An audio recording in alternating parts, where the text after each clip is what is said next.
Hey everyone, Gil here at Grayman Prepping. On this episode of Your Prep for Today, I want to talk to you about tweezers. And some of you are probably going to go, tweezers? Wait a minute, you already talked about tweezers when you were talking about bathroom stuff. Yes, and also when I was talking about first aid stuff as well. What I haven't talked about tweezers for is for equipment repair.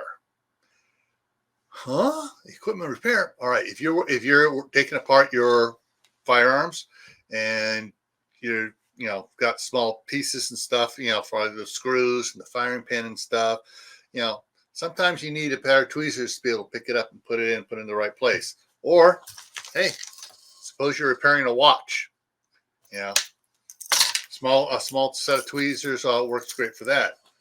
But yeah, tweezers, I would say probably the most common use for tweezers is for guys, it's pulling out splinters and stuff.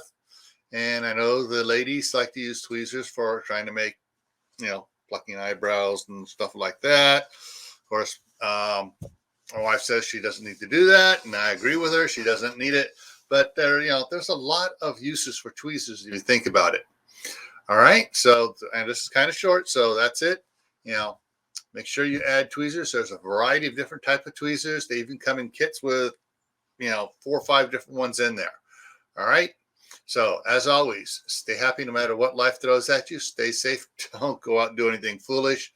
Keep adding to your preps: water, food, medicines, other equipment.